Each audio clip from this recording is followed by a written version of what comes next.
اگر کسی سے کوئی مفاد ہو اور وہ کسی دینی کام کے لیے پیسے مانگے تو اس کو صدقہ دینا جائز ہے. اپنے پاس سے پیسے دے دیں, دوسروں کے صدقے, کسی نے آپ کو رقم دی صدقے کی آگے دینے کے لیے, تو ایسے آدمی کو نہ دیں جس سے آپ کا فائدہ ہو, یہ اس بندے کے ساتھ خیانت ہے. مفتی رشید احمد صاحب, یہ کیا لکھا ہے؟ الشیخ مفتی رشید, کتب الشیخ مفتی رشید اللہ تعطوا الزکاة المسئولین لأن السؤال حرام فماذا دلیلہ. مسئولین نہیں, سائلین ہوگا. قد کتب الشیخ مفتی رشید اللہ تعطوا الزکاة السائلین لأن السؤال حرام فماذا دلیلہ. مفتی رشید احمد صاحب نے یہ بات لکھی ہے, مانگنے والے کو زکوٰۃ دینا جائز نہیں ہے. اس کی وجہ یہ ہے کہ مانگنا حرام ہے, تو اس کے ساتھ تعاون کرنا بھی کیا ہے؟ حرام. لیکن جو مستحق ہو اگر وہ مانگ لیتا ہے تو اس کو زکوٰۃ دینے سے زکوٰۃ ادا ہو جائے گی. ہمارے حضرت بعض چیزوں میں غیرت بہت تھی, ان میں ہمارے حضرت میں مزاج میں استغنا بہت تھا. حضرت کو مانگنے والے ویسے ہی پسند نہیں تھے, اور زیادہ تر آج مانگنے والے فراڈی ہوتے ہیں, تو اس لیے حضرت نے لکھ دیا کہ جائز نہیں ہے. تو مفتی رشید احمد صاحب کا جو ناجائز کا مفہوم ہے وہ بہت وسیع تھا. اس ناجائز سے وہ والا ناجائز نہیں کہ گناہ ہے, گناہ ایسا نہیں ہے. اگر کوئی مانگ رہا ہے زکوٰۃ اور مستحق ہے, آپ اس کو دیں گے تو گناہ نہیں ہوگا. لیکن وہ اس چیز کو ناپسند کرتے تھے. دیکھو, مانگنے کے اصول الگ ہیں, دینے کے اصول الگ ہیں. مانگنا اس کے لیے جائز ہے جس کے پاس 2 وقت کی روٹی بھی نہ ہو. سمجھتے ہو؟ شریعت میں مانگنے کی اجازت کب ہے؟ جب آپ اتنے محتاج ہو جائیں کہ آج آپ کو پتا ہے کہ میرے پاس کھانے کی روٹی نہیں ہے, یا بیمار ہو گئے, علاج کے پیسے نہیں ہیں, ایسی ضرورت میں مانگ سکتے ہو. آج جو لوگ مانگ رہے ہوتے ہیں, کھانے کو بھی ہے, گھر میں راشن بھی ہے, بس وہ ویسے ہی مانگ رہے ہیں کہ ہم غریب ہیں تو ہمیں کیا دے دو؟ زکوٰۃ دے دو. تو آپ کے لیے دینا جائز ہونا الگ بات ہے, اس کے لیے مانگنا تو جائز بہرحال نہیں تھا. وہ کیوں مانگ رہا ہے بھائی؟ وہ جب تک آپ کی بنیادی ضرورت پوری ہو رہی ہے آپ کسی کے سامنے ہاتھ نہیں پھیلا سکتے. ہاں, زکوٰۃ دیں گے ادا ہو جائے گی بشرطے کہ وہ صاحب نصاب نہ ہو. تو دینے کے اصول الگ ہے, مانگنے کے اصول الگ. اگر آپ یہ سمجھتے ہو کہ اس کے پاس نہ سونا ہے, نہ چاندی ہے, نہ مال تجارت ہے, نہ کوئی الگ سے پراپرٹی ہے, صرف رہائش کا گھر ہے, تو آپ کے زکوٰۃ دیں گے, زکوٰۃ ادا ہو جائے گی, کیونکہ وہ صاحب نصاب نہیں ہے. لیکن اس کے لیے مانگنا پھر بھی جائز نہیں تھا. ہاتھ پھیلانے کے اصول تو بہت سخت ہے نا, دینے میں شریعت نے الگ اصول رکھے. دینا تو زکوٰۃ کے علاوہ بھی آپ صدقہ دے سکتے ہیں ایسے آدمی کو جو مستحق نہیں. صدقہ تو مالداروں کو بھی دیا جا سکتا ہے, لیکن مالدار کے لیے صدقہ مانگنا جائز ہے کیا؟ دیکھو, نفلی صدقہ جو زکوٰۃ فطرانہ نہیں ہے, آپ کسی کروڑ پتی کو بھی دے سکتے ہیں, آپ اپنے بھائی کو بھی دے سکتے ہیں کہ یار میرا بھائی یہ رشتہ داری جوڑنے کے لیے دے رہا ہوں, حالانکہ وہ زکوٰۃ کا مستحق نہیں ہے, تو جائز ہے دینا. لیکن اس کے لیے مانگنے کے اصول الگ ہے. دیکھو, مانگنے سے کون سا, وہ بھیک والا مانگنا, ایک مانگنا ہوتا ہے بے تکلفی کا مانگنا, دوستی یاری والا مانگنا جس میں ذلت نہیں ہوتی, وہ مانگنا الگ ہے. یہ مانگنا کی کیا شرعی حکام ہے, یہ ایک مستقل ٹاپک ہے. جیسے آپ دعوت پہ گئے, آپ نے دوست سے کہا بریانی کے پیسے تیرا باپ دے گا, میں نہیں دوں گا, جا, یہ بھی تو مانگنا ہو گیا نا. لیکن یہ مانگنا بھکاریوں والا مانگنا نہیں ہے, یہ بے تکلفی والا مانگنا ہے جو لوگ ایک دوسرے سے مانگ رہے ہوتے ہیں. اس پہ وہ مانگنے کے حکام جاری نہیں ہوتے. یہ اس وقت جائز ہے جب آپ کو ذلت کا احساس نہ ہو. دیکھو, بعض لوگوں کو تو ہوتا ہی نہیں, ضمیر مر چکا ہوتا ہے نا, تو یہ وہ والا احساس مراد نہیں ہے اس سے, جو ضمیر کے مردہ ہونے کی وجہ سے. اس سے مراد ہو کہ بے تکلفی اتنی ہے کہ یار ایک دوسرے سے لیتے رہتے ہیں. جیسے باپ مانگ رہا ہے بیٹے سے, یا بیٹا ابا سے مانگ رہا ہے, ابا یار کبھی گٹکے کے پیسے دے دیا کرو, پان کے پیسے دے دیا کرو. یہ والا مانگنا الگ ٹائپ کا مانگنا ہے. ایک ہوتا ہے بھکاری والا مانگنا, یہ حرام ہے, ناجائز ہے. سمجھتے ہو کہ نہیں سمجھتے؟ ایک ہوتا ہے بے تکلفی والا مانگنا, جو بیوی شوہر سے مانگ رہی ہوتی ہے, شوہر بیوی سے مانگ رہا ہوتا ہے, آپ اپنے سسر سے مانگ رہے ہوتے ہیں, جب سے شادی ہوئی ہے جہیز تو دیا نہیں, یہ نا, تو کچھ تھوڑا سا خیال کرو. یہ الگ ٹائپ کا مانگنا ہوتا ہے جس میں انسان کو ذلت محسوس نہیں ہوتی. اس کو پتا ہے یہ مانگ کے میں سامنے والی کی نظروں میں گروں گا نہیں, بلکہ بے تکلفی کی وجہ سے محبت اور زیادہ بڑھ جائے گی. جیسے دوست کہہ رہے ہوتے ہیں آج یار دعوت تیری طرف سے, تو نے شادی کی ہے, کھلایا بھی نہیں اب تک کھانا, یا تیرے بچہ پیدا ہوا ہے تو مٹھائی کھلا. یہ الگ ٹائپ کا مانگ ہے. کافی ہو گیا, کوئی سوال پوچھنا ہے کسی نے تو پوچھ لیں.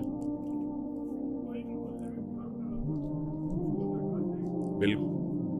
دیکھو, جو محلے میں جھاڑو لگا رہا ہے, جو مزدور گڑھے کھود رہے ہیں, میں سمجھتا ہوں زکوٰۃ کے مستحق تو یہی لوگ ہوتے ہیں. وہ جھاڑو جبھی تو لگا رہا ہے کہ غریب ہے, غریب نہ ہوتا تو جھاڑو کیوں لگا رہا ہوتا.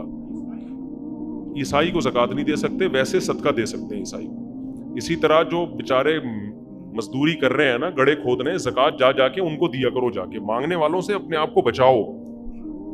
اکثر مانگنے والے مستحق نہیں ہوتے، ان لوگوں کو دو۔ قرآن کیا کہہ رہا ہے؟ لا یسألون الناس الحافا، جو لوگوں سے لپٹ لپٹ کے مانگتے نہیں ہیں۔ زیادہ مستحق سفید پوش لوگ ہیں۔ تو آپ، میری تو کوشش ہوتی ہے کہ جاتے ہوئے دیکھ رہا ہوں کوئی مزدور، اور روزہ خور مزدور کو نہ دو، جو خدا کا نہیں ہے نا اس کو نہیں، بس وہ بولو تو لوگوں کے حوالے ہے۔ رمضان میں کھا رہا ہے روزہ بیٹھ کے، تو جو روزہ رکھ کے مزدوری کر رہے ہیں، حدیث میں آتا ہے تمہارا کھانا نیک لوگ کھائیں، نیک لوگوں کو کھلایا کرو، اس سے وہ خیر کریں گے تو اس میں تمہارا بھی حصہ پڑ جائے گا۔ تو ان مزدوروں کو جا کے دے دیا کرو جو بیچارے روزہ رکھ کے مزدوری کر رہے ہیں، خود سے جا کے دیا کرو، بانٹ دیا کرو، خوش ہو جاتے ہیں، دعائیں دیتے ہیں۔ وہ ٹھیلے والے، ٹماٹر والے، رکشے والوں کو تو ایسا نچوڑتے ہیں نا، ایسا نچوڑتے ہیں اس کو بیچارے کو۔ سارا دن رکشہ چلانا، ایک دن چلا کے دیکھو دماغ سیٹ ہو جائے گا آپ کا۔ میں کچھ چیزیں ایسی ہیں، وہ نیکی بیان کرنے میں کوئی حرج نہیں ہے، لوگوں کو ترغیب ہوتی ہے۔ قرآن نے بھی کہا ہے نا کہ دکھا کے بھی خرچ کیا کرو، چھپا کے بھی کرو اور دکھا کے بھی۔ میری کوشش ہوتی ہے میں رکشے والے سے، ٹیکسی والے سے ڈیلنگ کرتا ہوں کم سے کم کی، تاکہ ریٹ خراب نہ ہو مارکیٹ کے۔ جیسے رکشے والا کہہ رہے ہیں نا 500 روپے لوں گا، ہم کو میں 350 دیں گے تجھے، ٹھیک ہے نا؟ 350 پہ آ گیا، جا کے پکڑاؤ 500 اس کو۔ آپ کے پیسوں کے مستحق یہ لوگ ہیں جو کم از کم محنت کرتا ہوا نظر تو آ رہا ہے نا، یہ بیکاری کیا کر رہے ہیں، یہ قوم کو کیا دے رہے ہیں۔ تو جو محنت کرتا ہوا نظر آ رہا ہے، رکشہ چلانا آسان نہیں ہے، آپ کسی دن چلاؤ، وہ الگ بات ہے۔ رکشے والوں کے لیے بد دعائیں بھی بہت نکلتی ہیں، اس طریقے سے رکشے چلاتے ہیں نا، یہ اللہ کی پناہ ہے، لیکن بہرحال محنت تو کر رہے ہیں نا۔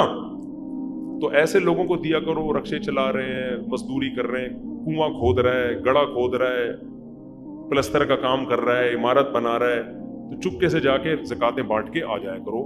ہاں، ان میں کسی کے بارے میں پتہ چل جائے کہ یہ پیسے والا ہے، پھر نہ دو ان کو۔ تو اتنی تحقیق کافی ہے، ہم کسی کے گھر میں تو نہیں گھس سکتے نا، ایک اندازہ ہو جاتا ہے کہ یہ واقعی یہ بیچارہ جو مزدوری کر، کوئلے کی کان میں بلوچستان میں مزدور گھسے ہوئے ہوتے ہیں، آسان کام ہے یار، کوئلے کی کان میں کوئی مالدار گھس کے کرے گا کام؟ یہ علامت ہوتی ہے کہ یہ کیا ہے، مستحق ہے۔ تو ایسے مستحقین کو زکاتیں پہنچایا کریں۔ آخری سوال، میرا مسجد میں پیسے دینے کا ارادہ ہے، مگر ایک دوست انتہائی غریب ہے، اپنے بچے کی شادی کے لیے پیسے نہیں ہے، نہ کوئی کمائی کا ذریعہ، تو میں کیا پیسے مسجد لگاؤں، پھر ان کو صدقہ کر دوں؟ اگر کوئی ایسا اسپیسیفک بندہ ہے، آپ کا دوست ہے، تو اس کو دے دیں، بیچارے کی بچے کی شادی ہو جائے گی یار۔ جب اس کی ضرورت پوری، اگلی دفعہ پھر مسجد میں ڈال دینا، سمجھ رہے ہو؟ وہ تو ایک وقتی ضرورت سامنے آ گئی نا۔ دیکھو، لڑکوں کی شادیوں پہ بھی ان کے ساتھ مدد کیا کرو، جو بیچارہ شادی کر رہا ہے نا، پیسے نہیں ہیں، اس کو دے دیا کرو، پیسے پوچھ لیا کرو۔ لوگ اس کو ضرورت ہی نہیں سمجھتے شادی کو، کہتے ہیں ابے شادی کے لیے پیسے مانگ رہے ہیں، روٹی کے لیے تو لوگ سمجھتے ہیں کہ پیسے دینے چاہیے، شادی کے لیے کہتے نہیں دینے چاہیے۔ تو بھائی جیسے روٹی ضرورت ہے نا باڈی کی، شادی بھی ایسے ہی ضرورت ہے۔ کوئی شادی کر رہا ہے لیکن تحقیق کر لو، عیاشی نہ کر رہا ہو، پتہ چلا شادی میں لاکھوں لوگوں کو بکرے کھلا رہا ہے بلا کے۔ غریب آدمی بعض دفعہ رشتہ نہیں مل رہا ہوتا، مہر کا رشتہ نہیں، مہر نہیں کوئی بیچارے کے پاس ہوتا، تو پھر اس کو پیسے دے دیا کرو، یار تو مہر دے، تو رشتہ دے، تاکہ تیرا نہ ٹوٹے۔ تو اس سے شادی کرایا کرو۔ علماء نے لکھا ہے کہ 3 آدمیوں کی مدد اللہ نے اپنے ذمے لی ہے، ان میں ایک وہ جو نکاح کرنا چاہتا ہو۔ تو علماء نے لکھا ہے کہ شادی جو کرنا چاہتا ہے اس کی مدد کس کے ذمے ہے؟ اللہ کے۔ تو جو آدمی اس شادی کرنے والے کی مدد کرے گا، اس کا مطلب اس نے اللہ کی ذمہ داری اپنے کندھوں پہ ڈال دی، وہ اللہ کا کام کر رہا ہے نا۔ وہ اللہ کو کہے، اللہ جیسے قرآن حفظ جو کرتا ہے نا، تو اللہ نے قرآن حفظ کرنے کا ذمہ لیا ہے، تو حافظ اس ذمے کو اپنے کندھوں پہ ڈال لیتا ہے۔ تو یہ اتنا مبارک کام ہے، کوئی شادی کر رہا ہو اس کی مدد کیا کرو۔ لبرل انٹیاں جو ہماری ہے نا، وہ شادی کو ختم کرنا چاہ رہی ہیں معاشرے میں، تو آپ پیسوں کے ذریعے بھی نکاح کو فروغ دو، چاہے غریب لڑکیوں کی مدد کرو، ان کو شادی میں مشکلات پیش آ رہی ہیں، کوئی غریب باپ ہے اپنے بیٹے کی شادی کرنا چاہتا ہے، پیسوں سے مدد کرو، تو اس سے آپ بھی اس خوشخبری میں، آپ بھی اس حدیث کے مطابق اس فضیلت کے مستحق بن جاؤ گے جو نبی صلی اللہ علیہ وسلم نے بیان کی۔ سمجھتے ہو؟